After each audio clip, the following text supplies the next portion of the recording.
Hey, everybody, it's Tony George from DocSports.com. We're talking college football.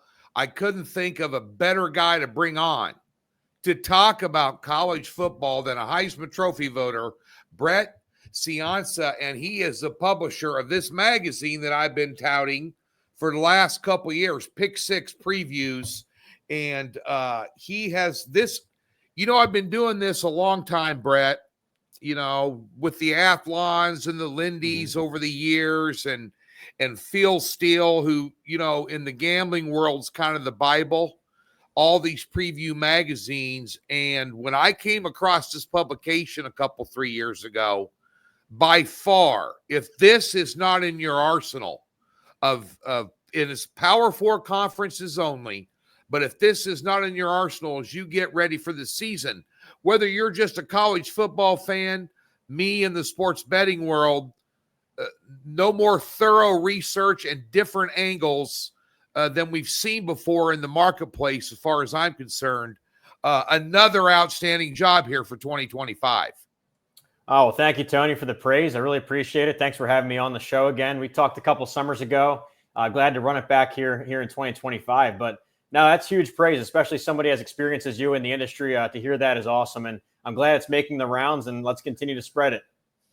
Yeah, this guy's got 100K Twitter followers. He's got a big following. I've seen you on VSiN. I do some shows over at VSiN. I just moved back to Kansas City, but I live out there about half the year. And I turned on VSiN one day, said, "Oh, I know that guy." Yeah. That was pretty cool. Yeah. Yeah. And they, I know there's some big professional sports bettors that I talk to and run around with out there, and they all get this public. I told them about it. Every one of them called me and goes, this guy's on the mark. So, wow. Folks, if you don't, it's at Pick Six Previews on Twitter, and the link to his website, I think it's pick6previews.com. You can get this publication. It's like $27, and you get a digital copy. So that's the sales pitch. I use it. You should use it too. So be sure and check it out. And what we thought we'd do is everybody knows about, who the top teams are in college football. The Penn States and the Clemsons and of the world. But what I want to do is pick this guy's brain about maybe some sleeper teams in these conferences that may, especially early on, surprise some people. And if that's the case, you might want to look at some of their point spread numbers going into early in the season. Because more times than not, if they're a sleeper team, they're going to be an underdog. And let's start out with the Big Ten. And before you tell me who your Big Ten sleeper is, if you tell me it's my alma mater right there, I wouldn't be pissed off. But nonetheless, obviously, Penn State is the talk of the town right now, Brett. I have them power rated as one of the highest teams in the country, the highest team in the country. I have them power rated over Penn State. I love their offensive line. I love their quarterback. I love their running back. I love their defense. I'm not in love with their head coach when it comes to big games. But as I did a show yesterday, Brett, I said, if he's ever going to get over the hump and finally close out those big games, it's going to be with this team this year. And that game at Ohio State does loom large for them. But nonetheless, in the conference here, I see your rankings here. Your top four your top four. You have a tie: Penn State, Ohio State, Oregon, Michigan, and USC, which is surprising to me that you have USC fourth. But any sleepers here I know Mariota isn't going to turn around Purdue in a year. So, what are you looking at here in the Big Ten? Yeah, well, first with your alma mater, I'm ready for them to finally break through. It's been it's the third year under Matt Rule, and you always expect that third-year bonus from him. He's done it at Temple. He's done it at Baylor. And, and in Nebraska, I think they've missed their over-win total now since like 2017 or something. So they're due. They're long overdue. You don't need me to tell you that, but I think they'll get to 8 wins. So, but in terms of my real sleeper here for this discussion, I want to throw USC in here. A team that not many people are looking at, and I know their win total is 7.5. I see them getting to 9 at least. What I like about them is it's a second-year coach bonus for Danton Lynn, their defensive coordinator. that's been what's held them back under the Lincoln Riley era, has been defense. But now you get a second-year coordinator. He was great at UCLA. I think he'll continue to improve them on defense. You get a second-year quarterback with Jaden Mayava.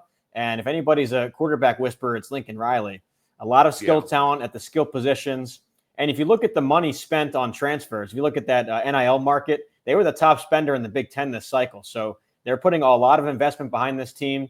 I hope it's good enough that he can survive to see 2026, because right now they're the number one recruiting class for 26. So I want to see him survive to get to coach that group, because that could be a turning point for USC as a program.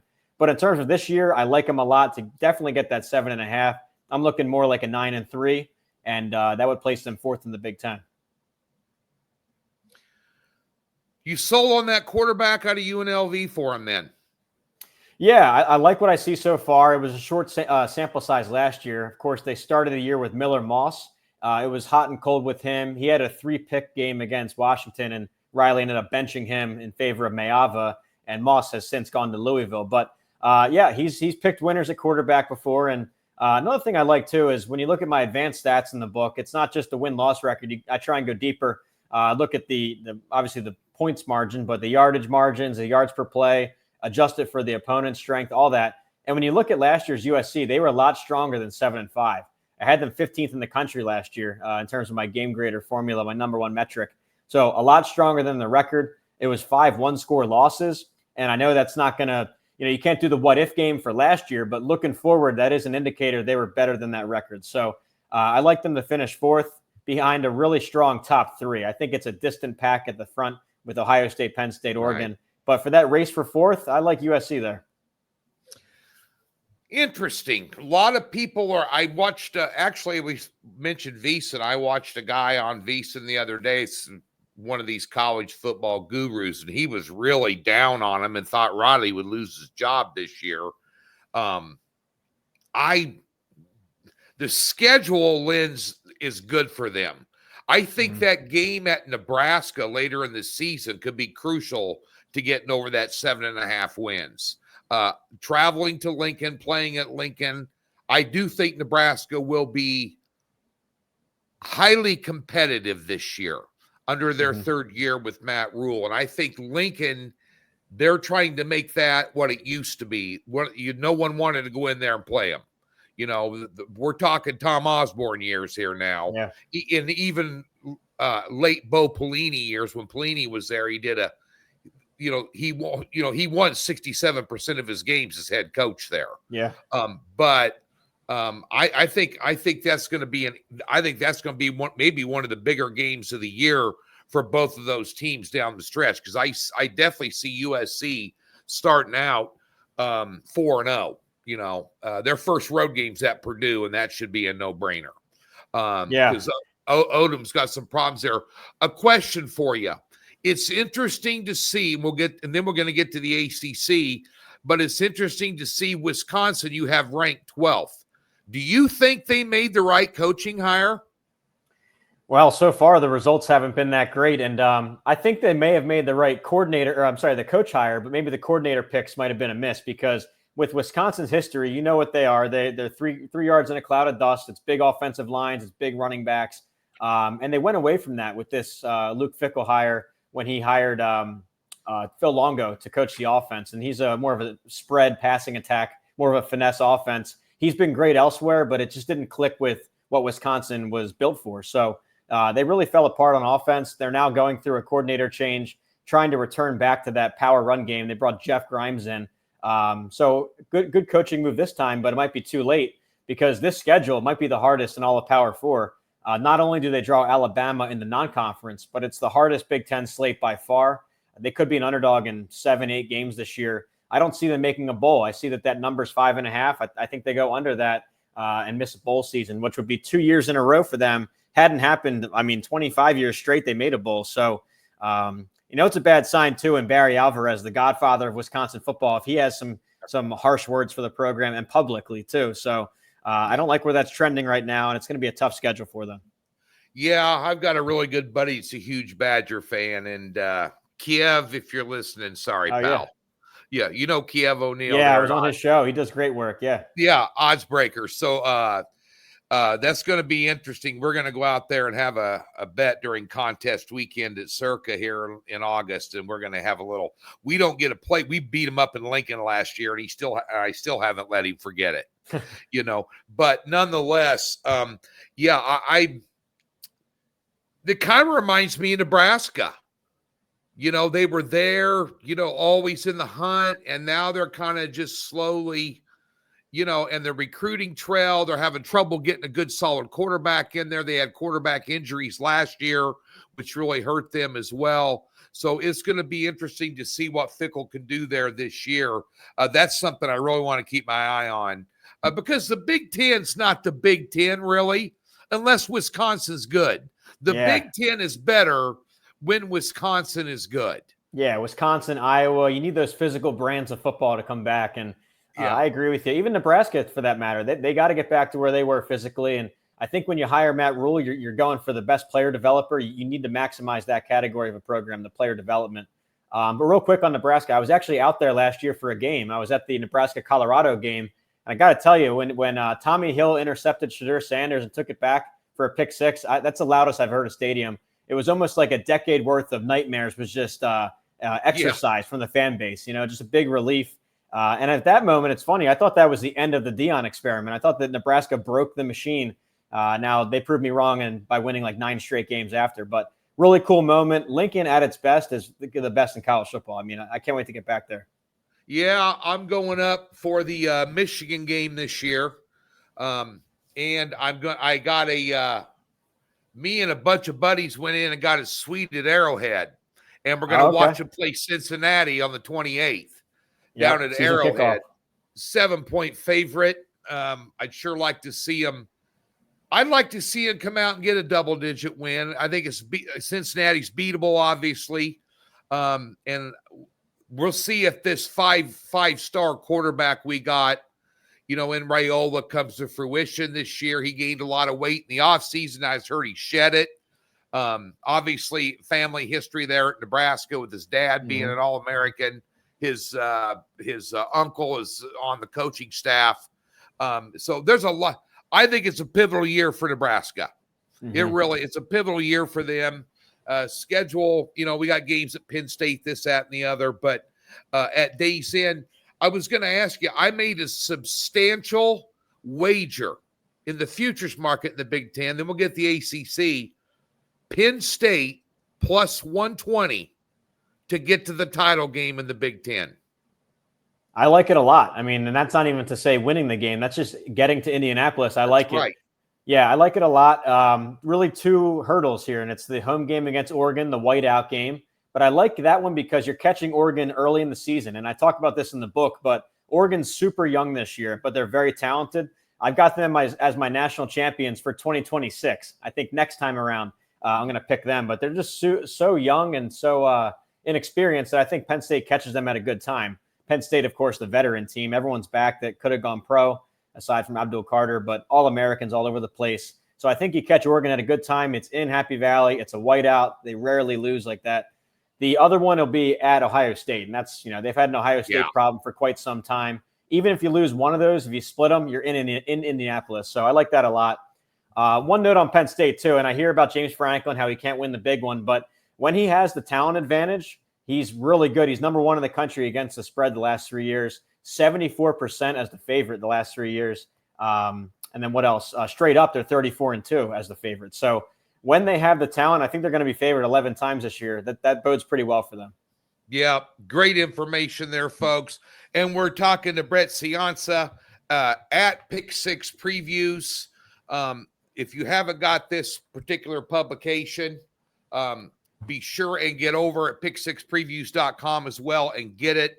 This is the best preview magazine in the country, and he puts it out every year. The ACC, in my opinion, much like the Big Ten, very top heavy. A couple of questions. Obviously, it's Clemson and Miami and everybody else. I think Miami is going to be a little better than a lot of people are giving them credit for, with the quarterback coming down from Georgia. I think that along with Penn State, they have one of the better offensive lines in the country. That bodes well for any team. Coaching always concerns me a little bit, but you've got the top 4, and you've got a 3-way tie for third. Clemson, Miami, Louisville, Georgia Tech, and Florida State. You're expecting Florida State, it looks like, to bounce back a little bit here this year after just an abysmal year last year. But nonetheless, your thoughts on and SMU surprisingly at number 6. Yeah, I'm selling SMU this time around. I think it was an awesome year they pulled off last year. It's rare for a non-AQ to make the transition up to the Power 4 and succeed so quickly. What they did to pull that off was a big NIL investment. They pumped Power 4 guys into their lines of scrimmage, offensive line, defensive line. They really stacked those 2 rooms and got them up to speed quickly. Problem is, a lot of that has now gone to the pros or graduated. So I think only 2 starters are back on the entire defense. That hurts. Also, the schedule ramps up a little bit too, where last year you look back, they drew a lot of the bottom tier ACC teams, but I see at least 3 losses here in the conference this time around. 3 losses probably puts them outside that top 5. So I'm selling SMU.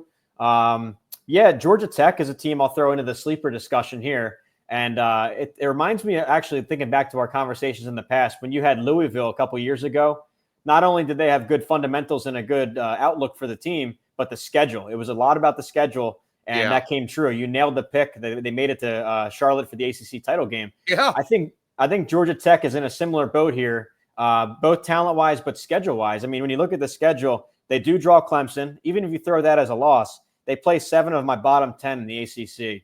And if you study these other conferences and compare them all, the ACC really drops off after the a handful of teams at the top. Those middle tier to lower ACC are some of the weakest in Power 4. So I think Georgia Tech's going to clean up a lot of W's here. And personnel-wise, let's go to that, is that I really love their quarterback-running back duo. Haynes King at quarterback, Justice Haynes at running back. The receivers are solid. Offensive line is always a strength under Brent Key. That's his area of expertise. He's a former lineman himself. And usually when you think of top offensive lines, you might gloss over Georgia Tech. But every year in the book here, they're statistically some of the best. Again, top 25 in both my metrics, pass pro and O-line run push. So I think they're going to be solid again. So if you're looking for a team that's really off the radar and you wouldn't think about it much, but I would look at Georgia Tech.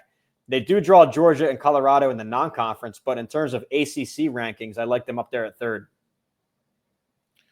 Georgia Tech opened up, and they're at 4.5. Now they're down to 3.5 on the road to open up the season at Colorado, playing Colorado as a road favorite.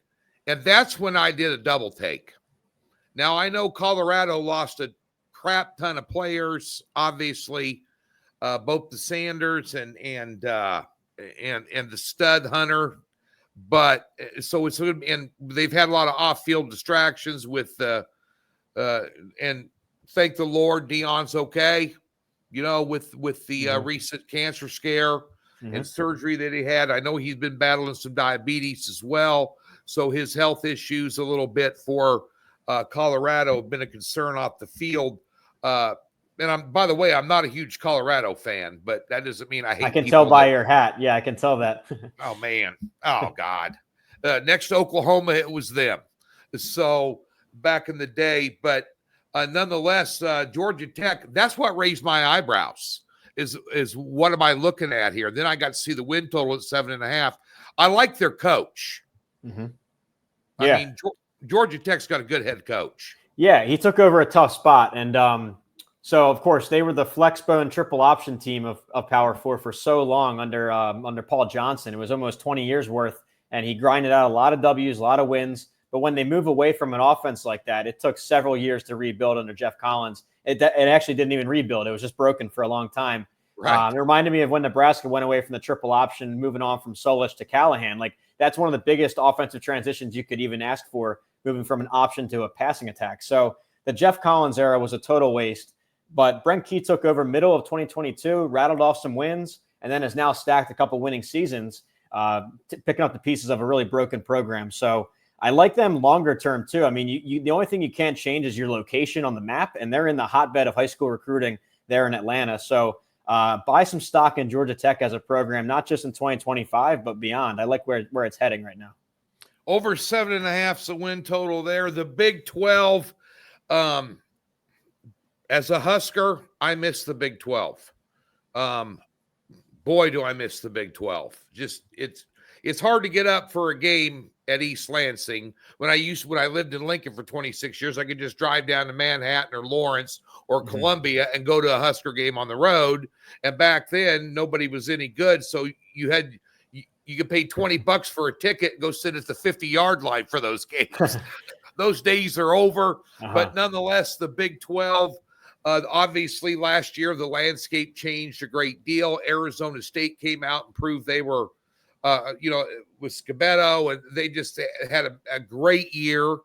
Let's take a look at your top four here, and you've got a tie for fifth. I'll go top five. You've got Arizona State and Texas Tech and Baylor tied at second, Utah fourth, and then TCU and K-State fifth, and then you stick in there Iowa State and BYU. Before we get to your sleeper pick here, I think that Baylor-Auburn game to open up the year is very interesting. I think that's a game Baylor could maybe show people that they're a really, really good football team. Yeah, that's going to be a potential opening statement, not only for Baylor, but for the conference, because for the Big 12 and the ACC, they're kind of jockeying for who gets more bids in this playoff bracket. And last year, the ACC got 2 and the Big 12 only had 1. But these games are all going to factor in. So a game against an SEC team like Auburn, a team I've got 20th in the country, that's a statement game. So you want to win as many of these non-conference games as you can. Baylor specifically, there's a lot to like there. They're very veteran. It's a team that last September, they were working on their quarterback spot. Their first guy didn't work. They lost some games. But when they settled on Sawyer Robinson, it really took off. And they rattled off 7 straight wins or something, or 6 straight wins to close out the year. Lost a competitive game against LSU in the bowl. But really, the team grew up midseason, and you get everybody back. It's one of the highest returning production teams in the country. So they're a contender for sure. And when I talk contenders in the Big 12, I think it's the most wide open conference I've ever covered. I've been doing Pick 6 previews now for 14 seasons. You could argue 7 different teams to win this thing. Case in point is at the Big 12 Media Days, they had a coaches poll. They picked Kansas State, Iowa State as their top 2. They're outside my whole top 5. I had them 6 and 7. So it's crazy wide open. I ultimately went Arizona State, though. I didn't want to overthink it. Last year, a really strong team, not just in the win column, but statistically in my formulas, everything looked good. Now you bring back almost the whole team. Scadaboo's gone, but everything is back. So I didn't want to overthink it. I think they're a solid team, and I think they're going to run it back for a second straight year. Well, before we get to your sleeper, and maybe Baylor is your sleeper, I just wanted to ask you a question. Scott Frost ran Nebraska into the ground. He was not a good head coach. He was a good coordinator under Chip Kelly out at Oregon when he was there. He was a great player for Nebraska, won a national title as a quarterback for them, and was just a great player. He had all kinds of on-field and off-field issues, professionally and personally, in Lincoln. Took some time off. I maintain that his first go-around at Central Florida was, and I never was a big Mac Brown fan either, because he never could win a big game. But when Mac Brown won the national title, he had Vince Young. And I could maintain that if Vince Young was at Tulane, they would have been in the national title game. That's how good of a college quarterback. He was Texas's Tommy Frazier. I mean, he just was one of those players that didn't lose games and was a huge playmaker in college. Nobody could shut him down. Same thing with Tommy Frazier. Ask Steve Spurrier. They racked up 60-some points in a title game against him. I don't think Scott Frost would have won like he did at Central Florida. He was there before without Milton, the quarterback. I mean, he was one of those guys. Like he was a poor man's Vince Young, Tommy Frazier in a weak conference. And then they got in the bowl game there. I believe it was Auburn. They won that game. I think Auburn took them real seriously. They should have, because they did have some talent. I think he's going to have trouble getting to 5.5 wins at Central Florida. Yeah, I agree with you. It's really a mystery how it's going to look this time around. With Scott Frost, his first time at UCF, it was perfect timing because his style of offense was really hitting its peak. He called it back then the UC fast offense. It was they were no huddle, hyper tempo, and they racked up a ton of yards and points. I think that style of play has kind of gone away. And his opening press conferences, both at Nebraska and UCF the second time, really caught my eye. When he went to Nebraska, they asked him, hey, are you going to adapt your offense to the Big Ten, a very rugged conference? And he said, no, the Big Ten's going to have to adjust to me. And that came back to backfire. But I only say that. I bring that up because this time around at UCF, his second time, they asked him, are you going to bring your offense? Or are you going to adapt? And he says, oh, we're going to adapt. We're going to do whatever we can to make it work. Game to game, snap to snap, we're going to, adapt. So I think he's changed his mindset a bit. It might have been a bit humbling what happened at Nebraska, but he's had success here. You can't deny that. The UCF teams were excellent. I think even with a modified offense, I think he can still eventually get it back to be competitive. But for 2025, it looks like a total transition year. You go down the roster position by position, it's new faces everywhere. It's question marks everywhere. So in a really tough league, and I say tough because there's a lot of top 40 type teams, no real top 5 dynasty, but they're all top 40 caliber. So I see them taking a lot of losses here, going under 5.5. Well, who's going to come out of who's going to raise an eyebrow in your top 6 or 7? Yeah, well, I picked Arizona State. That's maybe some chalk, but a couple others I'll give you. Texas Tech, I'm really intrigued by because competitive team last year. Joey McGuire is a good head coach, but their coach. Yeah, he's a former high school football guy in Texas. Everyone loves him down there. But this cycle, they invested all that big oil money, all that NIL money into this transfer class, and they signed. It's the number 1 class in the country, which is crazy to say for Texas Tech. 12 4-star transfers. That's more than the rest of the league combined. So the amount of talent coming into here is undeniable. I've got them playing Arizona State in Dallas for the conference title. But then for my sleeper pick, what you wanted to hear, I think TCU falls into that category. This is a team only at 6.5 in the win total. I love that. No one really talking about them. No one has them on their top 25. I've got them in mind. And what I like is their quarterback, Josh Hoover. I like last year a winning record. They were great statistically on both sides of the ball.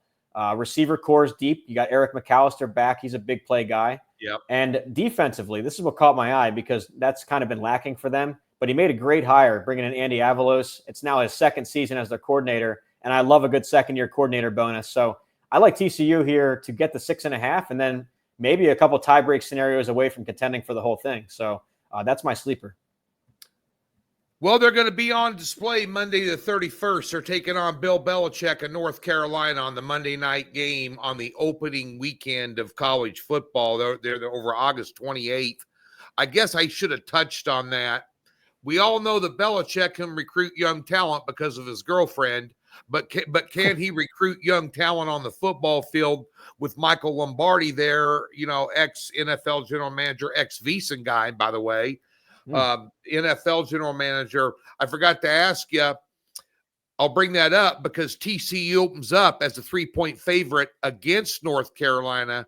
Just your thoughts on that game and Belichick and that transition from the NFL. Does it have an impact right out of the gate?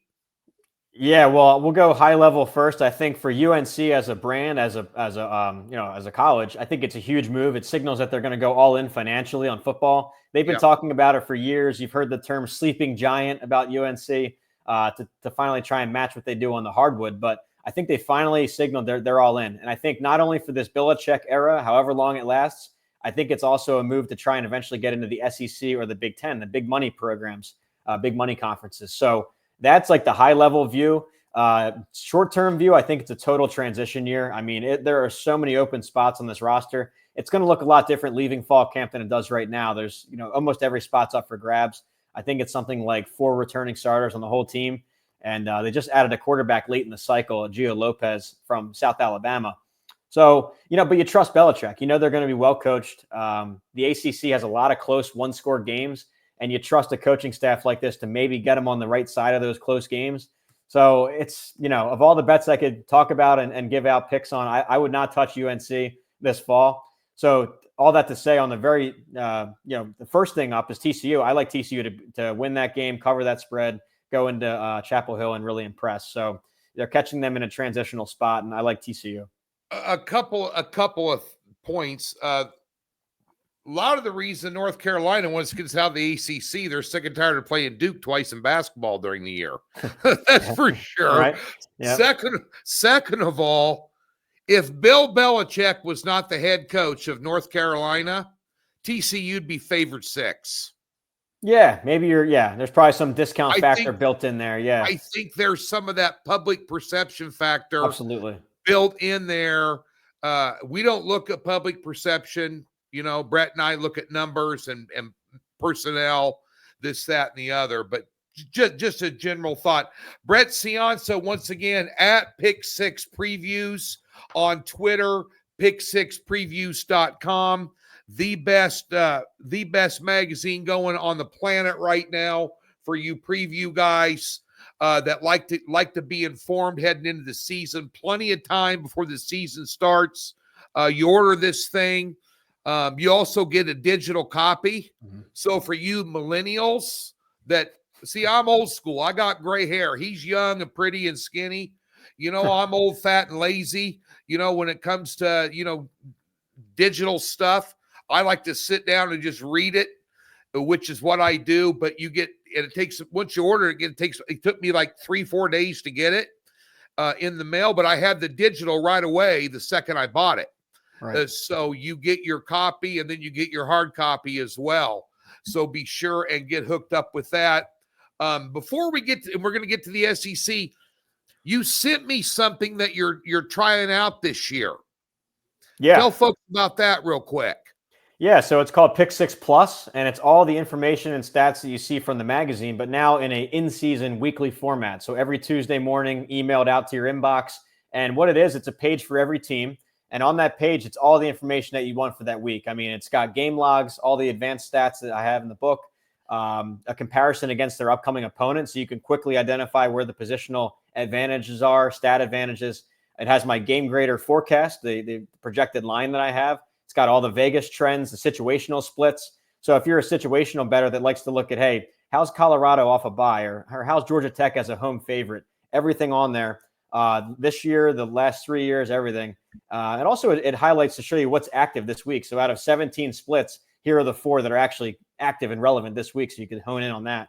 But everything you could think, game log, talent profiles, who has more mock NFL draft picks in a matchup, the recent series history, who's won the last 10 matchups, who's won against the spread in those games.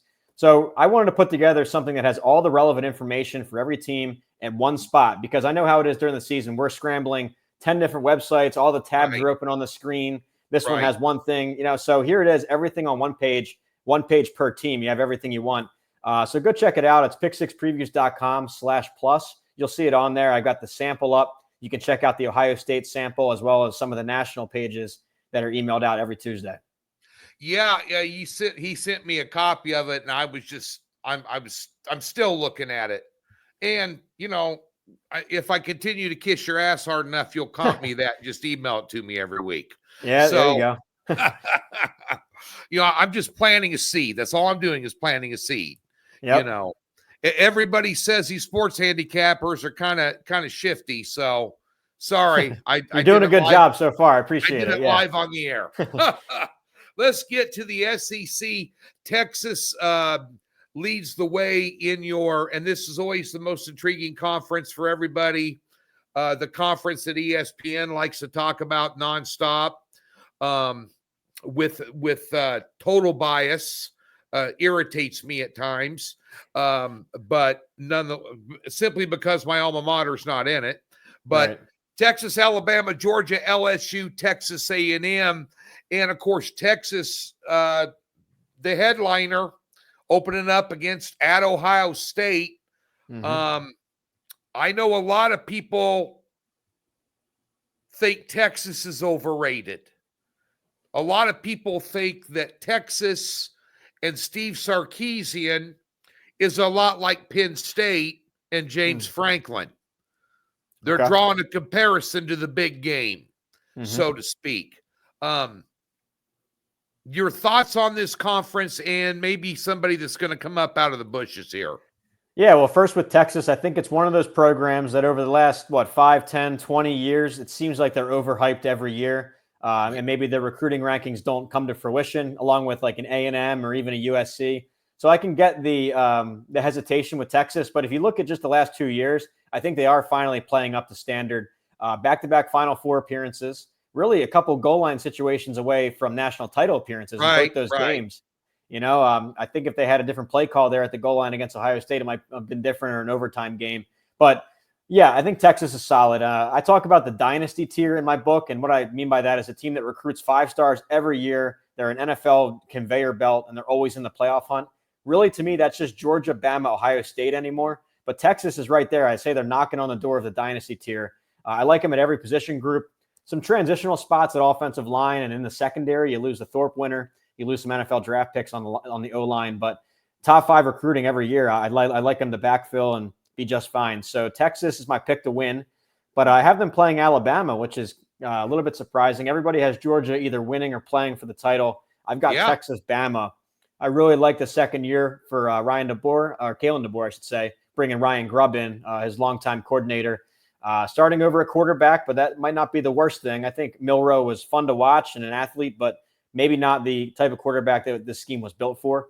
So, and also NFL draft-wise, you're used to seeing 10, 12 guys go pro from Alabama. Last year, only 5. It's because they're all back on defense this time around. It's packed with NFLers. So I really like Alabama's talent to get them to Atlanta. So yeah, and then for sleeper, I'll go really, really down the list here. I'm going to go Oklahoma for you. And really, yeah, team last year moving up to the SEC, they took some growing pains. The offense, they had to fire their coordinator in November. It just didn't work out at all. And but I say this because I think they fixed their weakness. I think they fixed their offense by hiring Ben Arbuckle. It's this young coordinator who has put together some great seasons. He led Bailey Zappi at Western Kentucky for like 6,000 yards. They set records there. Right. And then and then he led Cam Ward at Washington State. And then last year with John Mateer, his quarterback. And now you get the package deal. You bring coordinator and quarterback to Norman. Now an offensive line is now getting more veteran. It was super young last year.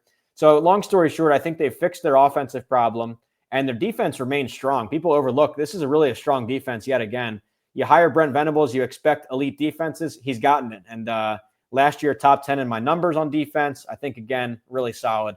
So I see a complete team. The only reason I wouldn't call for a higher finish is that schedule. And we talk schedule gauntlets. It's really Oklahoma drew the hardest one. I think they have 8 top 25 opponents. It's insane. So yeah, they could become a really strong team talent-wise, but maybe take a lot of losses. Well, remember last year they had the water boy playing wide receiver for them. Right. Yeah. I mean, and that was by like week 2. They had injuries out the ass. I mean, all over the offense. I mean, I remember though, a big loss I had. I faded them heavy against Ole Miss in that game, and they gave them a ball game. And that's when they were already depleted at wide receiver. And just Lane Kiffin, let's talk about him a minute. Your thoughts of Ole Miss and him now? Dart's gone at quarterback. They lost a lot. You've got them in a tie for 8th. That's a dramatic drop from a team last year that many had them as a sleeper national champion contender in 2024, Brett. Yeah, Ole Miss, a lot has been said about Lane Kiffin. He calls himself the portal king. He's all in on the transfer portal, the big experiment. But in my opinion, it actually did work. I know that they didn't make the playoff, and that's kind of the end-all, be-all. But 3 losses, they were by 13 combined points. Their other games, they dominated. And in my book here, my game grader formula, Ole Miss actually finished number 2 in the country last year behind Ohio State per my numbers. So a lot stronger than that record showed. I know that doesn't do anything for Ole Miss fans, but I think it was a really strong team last year. I'll give you 2 more. I mean, anecdotally, Kirby Smart said that was the hardest team he faced. That's Georgia's head coach, obviously. And then at the NFL draft, they sent 8 draft picks there, an Ole Miss record. So I think what he's doing is working. It's just ready for a breakthrough. It is a little bit of a transitional type year. I mean, you start over at quarterback. The receiver room is restarting, and there are some good transfers backfilling. But I see them dropping a little bit down the ladder. Now, 8th place sounds really rough, but that's still good for 19th nationally. I've got them all the way in the top 20. So it's just such a deep league and crowded league at the top where you could finish 8th, 9th, 10th and still be a top 25 national team. So that's where I'm at with Ole Miss. I think it is working. Slight step back this year, but I like where they're going long term. USC, Texas Tech, Georgia Tech, Oklahoma, and TCU, some of Brett's sleepers in the Power 4 conferences at Pick 6 Previews is where you find him on Twitter. pick6previews.com to get this publication and the Pick 6 Preview /plus, which if I don't talk him into giving it to me, I'm going to buy it and get those weekly breakdowns from him. Because the game graders and if you go through this magazine, and there's a reason why the guy's a Heisman Trophy voter. But some of the things that he has, the recruitings, the coaching carousels, his own All-American teams, top units on offense and defense, and a couple of predictions that he had made when I had him on 2 years ago, all came to fruition. The guy knows what he's talking about. This is the most thorough and detailed analysis of college football that I've seen in my 35 years of professionally handicapping and betting sports. If you don't have it in your arsenal, then you're doing yourself a disservice. It's less than $30. I just went through the drive-thru at Arby's with my wife. It was $28 last night. There you go. And all I got was a fat belly and an empty wallet. Well, once you get a fat wallet, if you're betting sports, and get some information and get that weekly thing that Brett's got over there, explore that on his website. He sent me a private link, but explore the example on his website for the Pick 6 Plus. It's going to be an amazing product, folks. And of course, you bet, Brett. And of course, DocSports.com is where you can find me each and every day. Football's here. We got a free $60 for anybody that wants to become a member of Docs. We'll park it in any new account. Comes with a profit guarantee and no hassles. It's time to get those early bird season packages. We're taping this on the day the Hall of Fame game's going off. And I will tell you what, I'm just looking forward to the day, Brett, where you and I can talk about my Huskers maybe giving Ohio State, Michigan a run, and Penn State a run for their money in the Big Ten. Maybe one of these days. Maybe this fall. Maybe we'll come back on in November and they're in the mix. We'll see. We'll see how big that third-year bonus is from Matt Rule. Yeah, we will. We'll have Brett on again during the season, and I'll be telling you about the plus product that he has during some of my updates on the Gridiron Six-Pack. And folks, be sure and get over and visit Brett's website. None better out there right now for college football. Thanks for tuning in. Thanks for having me.